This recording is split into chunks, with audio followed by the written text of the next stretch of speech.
Christina Universe Citizen presents New Era Eligion Episode 14, March 25th, 2022. A Woman in a True Democracy.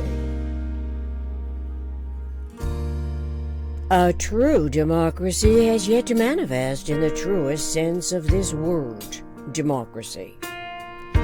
Democracy is professed to be a form of government of the people, by the people, for the people.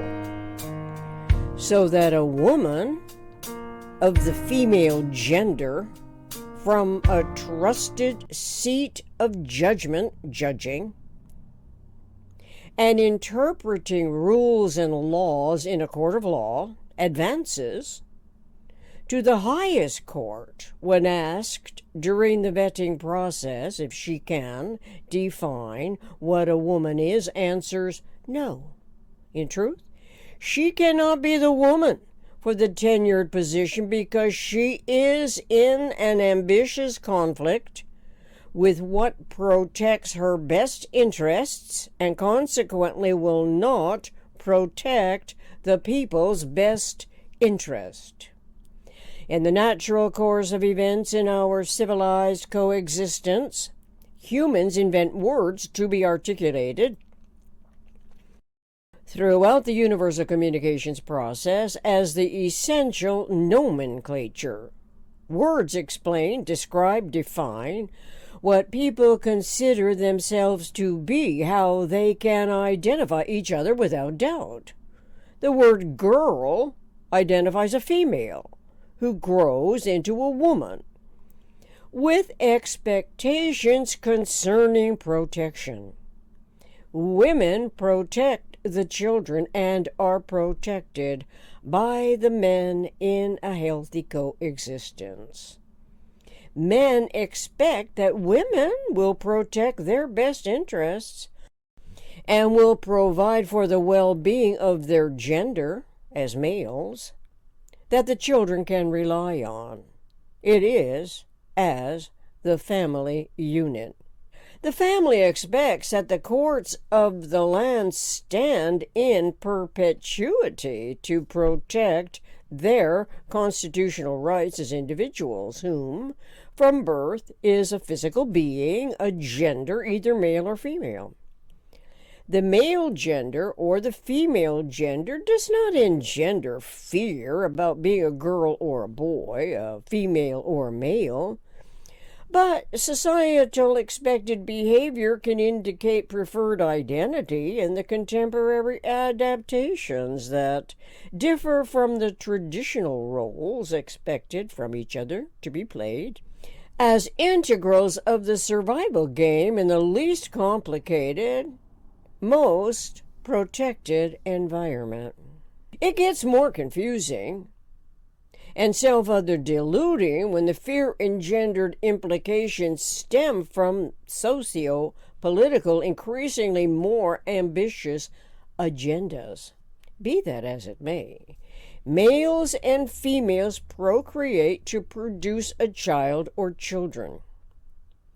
The children's gender at birth is either male or female. When there is a biological choice of gender because of the fetus's development, the doctor has often selected which gender the newborn will be assigned. And this can be a seriously complicated lifelong implication imposed on the child when the doctor makes the wrong choice and assigns the male gender to the female or the female gender to the male, based on some criteria unique to that process. Even still, whether as children the child may individually prefer behaving one way or the other way. Behaving physically can reveal a range of emotional reactions and preferences to role-playing, sometimes using toys and games. The children are given these artifacts by adults who typically select what is available from a retail resource.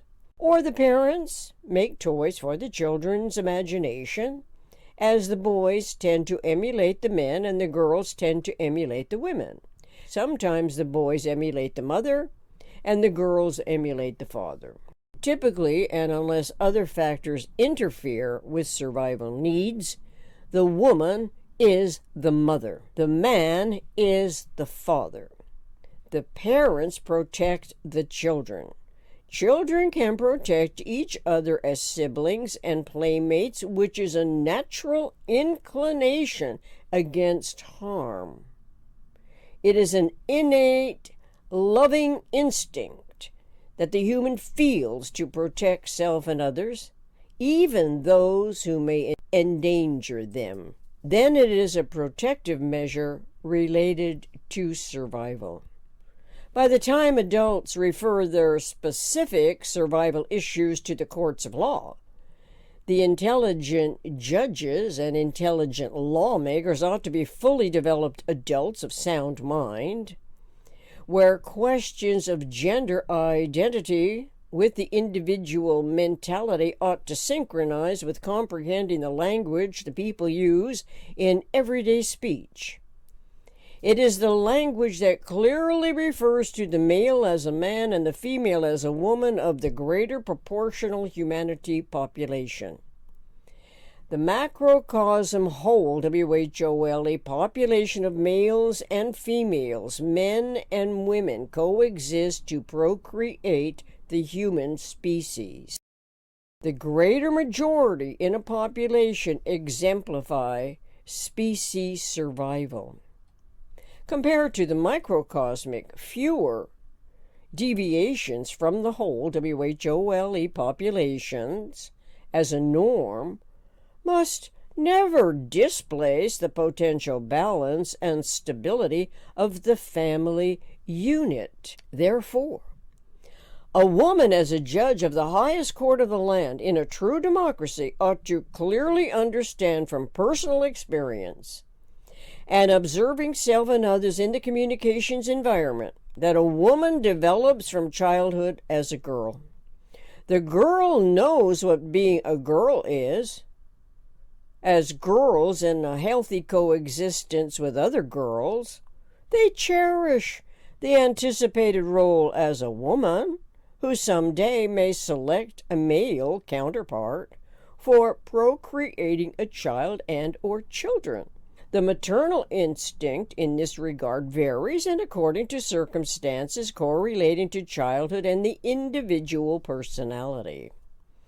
It is not first and foremost the rule of law that the highest judges uphold. It ought to be the Constitution's humanity. The Constitution's humanity can be absent from the lawmaker's political ambitions, where power and authority rationalize and justify making harmfully devised laws that often profit at the people's expense. The highest court in a true democracy would highly value the Constitution's anticipated, as yet to be fully evolved humanity, self-assurance that the particular position of honor must always be where eternal wisdom presides. It is not a parroting position to uphold the rule of law. Instead, and more accurately, it is to interpret the complexities of the universal communications process, correlating to humans in the language humans require to express their consciously acquired knowledge as evolution beings. It is also to discover the most economical way of behaving relative to unity in self and universe, as humans coexist to survive every trial and error, mistake-making, experiential experimental learning process throughout the evolution of a true democracy.